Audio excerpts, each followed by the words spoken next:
यार पता है केमिस्ट्री क्या है? मेरे हिसाब से chemistry is the study of change. So कहीं भी अगर चेंज हो रहा है ना तो दैट इज केमिस्ट्री। सो अब change is the only permanent thing है। ग्रीक प्रोवर्ब है, बहुत फेमस है कि अगर कोई चीज अगर अवश्यम भावी है, like it's if anything is permanent that is change. So you cannot stop anything from happening, like a change from happening. So there is always change happening. Change हमेशा ही हो रहा है। तो जब भी किसी भी तरह का चेंज हो रहा है ना, तो that change is chemistry. So study of change is chemistry. Now how do we like तो फॉर्मुलाइज कैसे करें? ठीक है, तो चेंज देखते हैं किस किस तरह का होता है। तो आप लोगों ने क्लास 9 में पढ़ा होगा कि physical change and chemical change. तो यहीं पे अगर हम ये लिखते हैं कि केमिस्ट्री, अगर chemistry is equal to change, तो कोई भी तरह का जब चेंज हो रहा है तो वो हमें पढ़ना पड़ेगा। तो अगर मान लीजिए किस किस तरह का चेंज होता है, दो ही तरह का चेंज है। एक मान लीजिए फिजिकल और दूसरा केमिकल। ठीक है, फिजिकल केमिकल चेंज अपन लोगों ने पढ़ा है। फिजिकल चेंज जैसे कि जिसमें आपका फिजिकल स्टेट में चेंज हो रहा है, कोई भी चीज, कोई भी ऐसा प्रोसेस जिसमें किसी मैटर के फिजिकल एस्पेक्ट में अगर कोई चेंजेस आ रहा है तो उसको फिजिकल चेंज बोलेंगे। जैसे कि कोई स्टेट क्या क्या होता है, सॉलिड होता है, लिक्विड होता है और गैस होता है। तो मान लीजिए कोई भी इंटर कन्वर्जन जो भी हो रहा है, मान लीजिए सॉलिड टू लिक्विड या liquid to gas, gas to solid, इस तरह का कोई भी interconversion will come under physical change, right. अगर आपको इसके बारे में और ज्यादा स्टडी करना है तो आप क्लास 9 के लेक्चर्स एक बार रिवाइज कर लीजिए, और नहीं तो जनरल केमिस्ट्री जो केमिकल माइंडसेट पे है, जनरल केमिस्ट्री का चैप्टर 4 जो है वो एक बार देख लीजिए। वहां पे मैंने इस चीज को और डिटेल में समझाया है। ठीक है, तो the physical transformation can be anything like boiling, melting, condensation, sublimation, evaporation. All these things come under physical changes. But here what we are trying to study is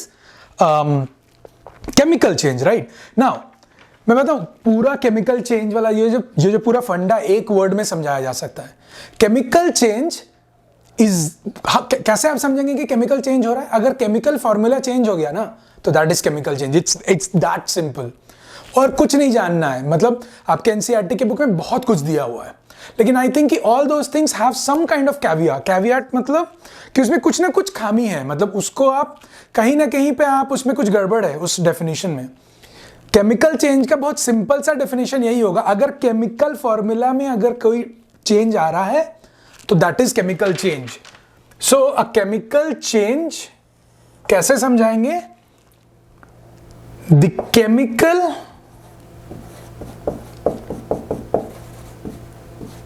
formula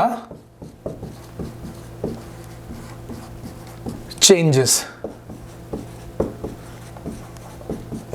This process is called a chemical change. ठीक है, so the chemical change में chemical formula change होगा, बदल जाएगा, transform होगा, कुछ नया आएगा।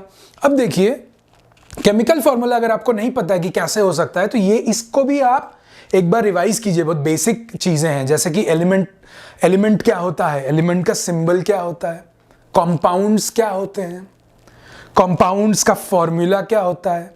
जैसे कि अगर हम बोलें कि सोडियम मेटल या सोडियम एलिमेंट, इसका फॉर्मूला क्या है, तो आप बोलेंगे Na, potassium K, oxygen atom is O, oxygen gas is O2, chlorine element chlorine is Cl। कैसे डेजिग्नेट करते हैं? Cl से। तो ये सब सिंबल्स हो गए।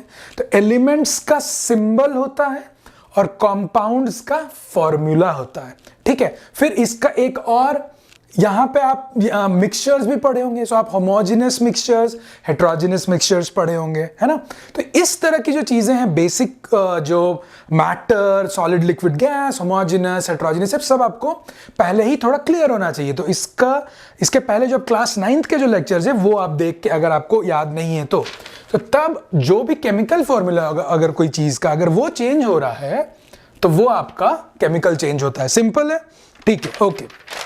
अब मान लीजिए कि कोई चीज कैसे चेंज हो सकती है। मान लीजिए कि let's see some of the ways in which things can change itself, right. So will start with A.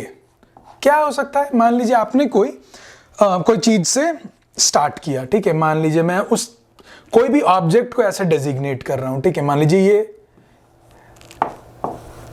This cube is designating a specific kind of object. Cube का कोई स्पेसिफिक मीनिंग नहीं है, दिस इज जस्ट हम बोल रहे हैं कि ये ऑब्जेक्ट टाइप 1 है, O1 है, ऑब्जेक्ट 1। ये कैसे चेंज कर सकता है? मान लीजिए कि ये किसी दूसरे ऑब्जेक्ट के साथ, मान लीजिए एक स्फेरिकल ऑब्जेक्ट है, मान लीजिए O2, इसके साथ रिएक्ट कर सकता है। अगर ये दोनों मिल जाएंगे तो आपका एक दूसरा ही ऑब्जेक्ट कुछ आ जाएगा। आई don't know what that object is, may be it's something like a prism, O3 pyramid. तो ये दोनों मिलके ये चीज हो गया। तो अगर ये रिएक्शन हो रहा है तो this is a chemical change, right. What are the other kinds of change that can happen? ये टूट सकता है ना, ये चीज टूट सकता है। अब टूटना मतलब फिजिकली सिर्फ टूटना नहीं, जैसे कि अगर हम इसको क्यूब को सिर्फ आधा आधा तोड़ दें तब ये लेकिन फिजिकल चेंज हो जाएगा, बिकॉज इसमें इसका सिर्फ फिजिकल एस्पेक्ट्स में चेंजेस आ रहा है। अब देखिए हमें सॉलिड ही रहेगा। अगर हम सिर्फ मान लीजिए ये पेपर लें और इसको हम फाड़ दें तो ये सॉलिड ही रहा, लेकिन इसके फिजिकल एस्पेक्ट्स में चेंज आया। तो वो जब होगा तो वो फिजिकल चेंज होगा। लेकिन अगर इसको केमिकल चेंज बता रहे हैं तो ये मान लीजिए टूट के अगर कोई दूसरा ही चीज कुछ बना दे, मान लेते हैं कि एक सिलेंडर बना दे टूट के, सिलेंडर टाइप का कोई ऑब्जेक्ट, तो O2 प्लस कोई मान लीजिए यहां पे आई डोंट नो एक क्यूबॉइड बना देते हैं, O3, इस तरह का कुछ अगर बना दे तो ये भी केमिकल चेंज हुआ। जहां पे ये टूट रहा है, यहां पे ये जुड़ रहा है, यहां पे टूट रहा है। और इस दोनों का कॉम्बिनेशन भी हो सकता है ना। कॉम्बिनेशन मतलब क्या हुआ कि मान लीजिए दो चीज साथ में आई, ये मान लीजिए O1 हुआ और मान लीजिए ये O2 हुआ। ये दोनों आपस में रिएक्ट करके लड़ झगड़ के मान लीजिए कोई दूसरा ही ऑब्जेक्ट बना दिया, O3 और O4। अब देखिए आप तो उतने बुद्धिमान तो हैं कि आप समझ रहे हैं कि ये सब हम सिर्फ दिखाने के लिए बोल रहे हैं, just to designate different kinds of material that is being produced. It does not have any specific like implication कि यार अब कोई पूछ सकता है यार ये दोनों मिलके ये क्यों बना। It can be it's just a thing that I'm like showing you guys, ठीक है। It doesn't have any specific like implication, like अब डायरेक्टली एसोसिएट करके कोई फिजिकल वर्ल्ड में ये नहीं बोल सकते कि ऐसा ही हो रहा होगा। जस्ट टू शो कि एक चीज दूसरे चीज से मिलके अगर कोई तीसरा ही चीज बना दे तो ये भी एक तरह का केमिकल चेंज है। कोई एक चीज अगर फिजिकली टूट के कोई दूसरा ही अलग अलग चीज अगर बनाता है तो वो एक्सक्यूज मी, ये केमिकल चेंज है। अगर दो चीज मिलके कोई और ही दो चीज बना दे तो ये भी एक तरह का केमिकल चेंज है। अब देखिए कुछ इजी केमिकल चेंजेस के एग्जांपल्स दीजिए। It's very easy. Life is full of chemical changes, right. जैसे कि आप बड़े हो रहे हैं, ageing is a chemical change, right. आपका जो एनसीईआरटी के एक बुक में एग्जांपल है, जैसे रस्टिंग हो जाना is a chemical change, curdling हो जाना, दूध दही बन जाता है, that is a chemical change. और मान लीजिए कि आपका गैस जो है वो बर्न हो रहा है, that is a type of chemical change. आप आतिशबाजी क्रैकर्स और फायर क्रैकर्स आप बर्स्ट कर रहे हैं, that is a kind of chemical change. So all these processes are chemical change. Sun glow कर रहा है, that is chemical change, right. पौधा बड़ा हो रहा है, फोटोसिंथेसिस हो रहा है, that is a chemical change. So all these are examples of chemical change. But एक चीज और ध्यान देने वाली है कि अक्सर ये मिसकंसेप्शन हो जाता है कि फिजिकल चेंज को बोला जाता है इट इज रिवर्सिबल, फिर से बैक ट्रैक हो सकता है, और केमिकल चेंज को बोला जाता है इट इज इरिवर्सिबल। बहुत जगह मैंने देखा है, but please bear in mind कि ऐसा नहीं है। there are certain chemical reactions too which can go from A to B and then again come back from B to A. So reversible process doesn't have to be only happening irreversibly, ऐसा जरूरी नहीं है. Chemical change होने के लिए बस इतना ही करना होगा कि कोई चीज A था वो अभी B बन गया. So this is chemical change. This in itself is chemical change. ऐसा भी हो सकता है कि कोई दूसरे केमिकल चेंज से B A में कन्वर्ट हो रहा है. So A to B is also a chemical change, B to A is also a chemical change, but these things are irreversible, है ना. A to B भी जा सकता है, B to A भी आ सकता है. हर केमिकल रिएक्शन ऐसा नहीं करेगा, कुछ कुछ कर सकते हैं. यही जैसे कि एजिंग, ये वन वे ट्रैफिक है. आप सिर्फ बड़े हो सकते हैं, आप छोटे नहीं हो सकते. हालांकि बहुत कोई दिमाग से छोटे के छोटे ही रह जाते हैं या और छोटे हो जाते हैं कभी कभी, but that's not what I am telling. I am telling कि अगर आपका बॉडी एज हो रहा है तो that can only happen in one way, right. अगर आप दूध से दही बन रहा है so that can only happen in one way, right? But there are many chemical processes that can go from A to B and then come back. So we'll deal with these kind of equations, ठीक है, जहां पे ये irreversible chemical changes भी होते हैं. ठीक है, तो ये दिमाग में रखिएगा. ओके, नाउ अब कुछ इरिवर्सिबल जो केमिकल जो प्रोसेसेस हैं उनको हम लोग जेई फाउंडेशन का जो कोर्स है वहां पे हम लोग डील करेंगे इन डेप्थ में. ठीक है, ऑलराइट. अब देखिए कि आपके बुक में कुछ एग्जांपल्स दिए हुए होंगे. ठीक है, जैसे कि केमिकल चेंजेस का क्या क्या आपके बुक में एग्जांपल दिया हुआ, जैसे बर्निंग ऑफ पेपर. एग्जैक्टली, आप मान लीजिए कोई पेपर लिए हैं. पेपर किस चीज का बना हुआ होता है? It's made up of carbon and hydrogen. It's basically cellulose. ठीक है, ये हम लोग 4th चैप्टर में आपका जो chemistry carbon and it's compounds वाला जो चैप्टर उसमें पढ़ेंगे.